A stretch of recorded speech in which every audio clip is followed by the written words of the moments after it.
Dinrop na natin si sir, 200 lang yung fare niya sa may application pero nagbigay siya ng 250. Ay, salamat sir. Thank you sir. Napaka lutong pa na ito mga panyero, and yung booking niya kasi is e-wallet 150 pesos. Maraming salamat sir, maraming salamat. Kahit ganitong holiday season na, to be honest, hindi talaga siya ganun kalakas kasi wala naman nang pasok yung mga empleyado. Nakakabiyahe pa rin tayo na ako tayo ng kahit pa paano mas malaking pera kumpara sa binabiyahe natin dahil nga syempre may mga nagbibigay ng deal. Ayun, maraming salamat sa inyo, maraming salamat nga pala sa mga pasahero natin na patuloy na tumatangkilik ng motorcycle taxi. Maraming salamat. What's up mga panyero? Na-miss nyo ba ako? Good afternoon. Actually, nakabiyahe na ako kanina mga panyero around 9 or 10 a.m. until before 12. The reason kung bakit bumiyahe ako kanina, syempre, kailangan din natin kumita kahit papano before tayo abutan ng tumal. Kasi tagtumal talaga mga panyero kapag... wait lang, may pumasok na booking sa atin. 107 papunta ng North Caloocan. The reason is kailangan natin bumiyahe muna, syempre kumain, maglagay ng top up lalo na galing tayo sa 2 araw na walang biyahe gawa ng may mga nasikaso kasi magki-Christmas na. Date pala natin ngayon mga panyero is December 23 ngayon. Yes, 2 days before Christmas, and good news is kahit paano na-recover natin yung GoPro na yan. Ayan, yung nasa harapan na yan. Kaya kahit pa paano nakaka-video tayo for the life of being an MC taxi. But unfortunately mga panyero, yung isang GoPro is hindi na na-survive. So, wala tayong POV ng driver. Sana hopefully magtuloy-tuloy yung pagbibideo natin. Hindi ko alam kasi napakadami na rin nagko-content and wala naman ako na-establish na viewers. Though may mga sumusuporta naman kahit pa paano, and really appreciate that. And siguro kung kakayanin ng oras, lalagyan natin sa screen yung patuloy na sumusuporta sa atin. So, ikapin muna natin to from here, South Caloocan, para kahit pa paano, may maliban sa top up, pangkain, tsak panggas, may extra cash na tayo kasi 200 pesos to. I get scared to dive into it. I want you lying next to me. Yeah, I want your body, your body too. Yeah, body too. Will you be my ride or die? Around all these people will try to be someone better than you. Tuloy na rin natin yung kwentuhan natin mga panyero kapag alam mo yun, medyo okay na yung buhay natin. Okay yung buhay. Ito ata Sir Robert. Sir Robert po, gusto niyo po mag-shower cap, sir? Malayo. Dito lang, sir, sa may bandang tuna po ata to. Nakuha ko lang po yung booking. Ay, wag na, sir. Kasya kaya ito dyan? Kasya naman yan, sir. Sige, sir, no problem. Gilid ko lang, nakatabi nga.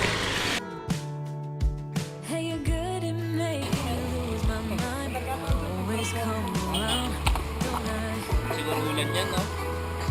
Hopefully, sir. lahat tayo nangangarap, sir, na sana wag umulan.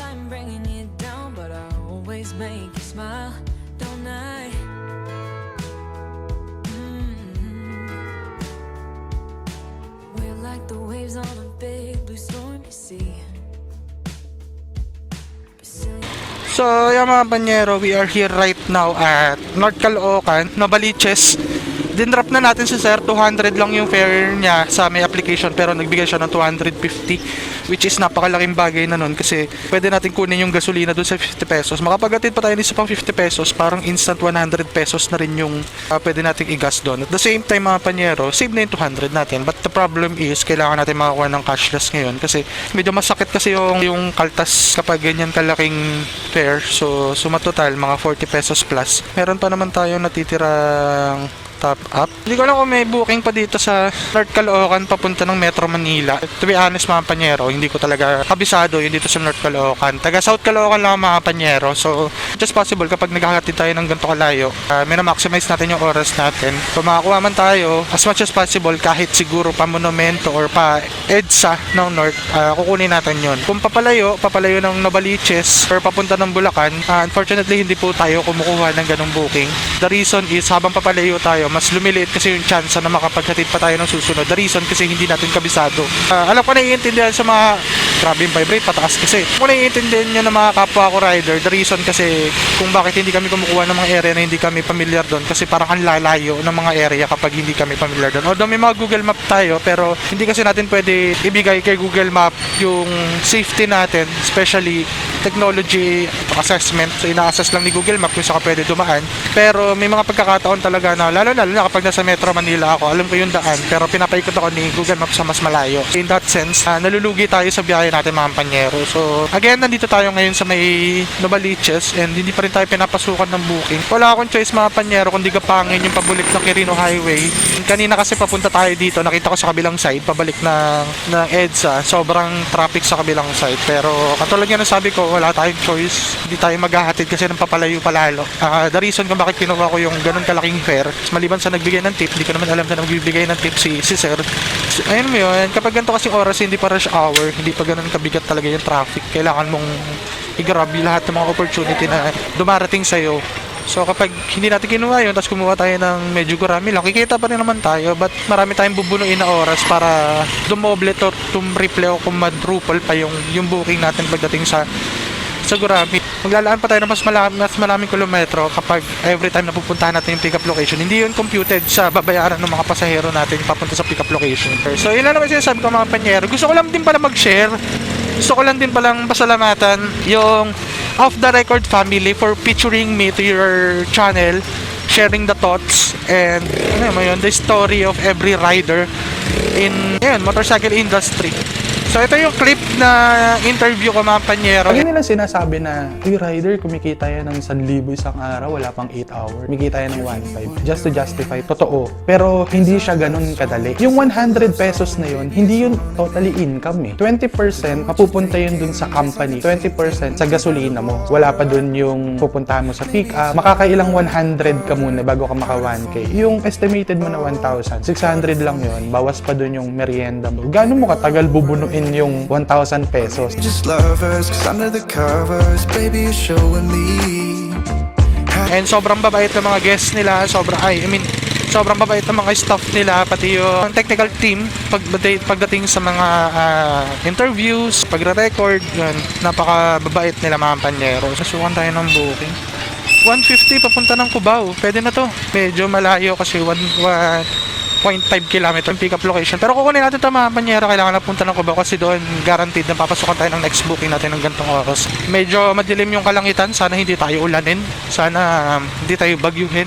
Papaabot talaga ako ng madaling araw kasi 23 ngayon, 24 bukas, mas maraming gastusin, mas kailangan nating sipagan and medyo masama rin talaga yung pakiramdam ko. Mapapansin nyo naman yan sa boses ko, pero alam mo yun, hindi naman pinapatigil na sama ng pakiramdam o ng mga hassle sa buhay natin, yung hassle na pwede natin ibigay sa pamilya natin, 'di ba? Kung gusto natin magkaroon ng blessing, syempre, kung gusto natin magkaroon ng opportunity to earn some money, kailangan din natin magbigay ng efforts, ng time, ng sipag para kahit papaano, 'di ba? Ma-provide din natin yung pangangailangan ng pamilya natin. And hindi ko kasi tinitake na big responsibility tong Christmas para alam mo 'yun, bugbugin yung sarili ko. Siguro, tinitreat ko rin to as a big lesson sa buhay ko para masipagin din lalo. Preparation for the next year. So, it's my choice na pumunta sa ganitong career. It's my choice mga panyero na bumiyahe. Hindi ako inuobliga ni mami, hindi ako inuobliga syempre ng anak ko. Pero as much as possible, habang kaya ko, habang malakas ako, habang ganito yung edad ko, provide natin yung pangangailangan ng pamilya natin kasi darating yung araw mga panyero na alam mo yun, aanihin natin lahat ng mga tinatanim natin sa buhay natin. So, yun lang naman mga panyero, right now we are here at SM Novaliches, Quirino Highway to. Ewan ko kung naririnig nyo ako kasi sobrang lakas ng ingay ng bus ngayon. Pero let's go to the next booking of this live. Medyo blinker na din pala ako, pero kaya pa to hanggang Cubao. Doon na lang tayo magpapagasolina. Pero kung may makita tayo lang daw, ipagas tayo. Tapos punta na natin yung ating passenger and then jump na tayo sa second booking of this day. Alright, let's go! Oh, sorry po. Let's go, let's go, let's go, let's go! Alright, let's go!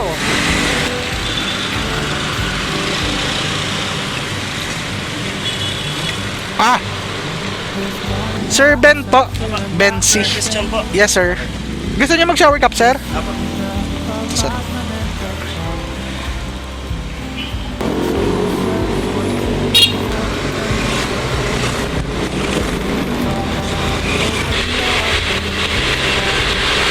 taas, sir, ah.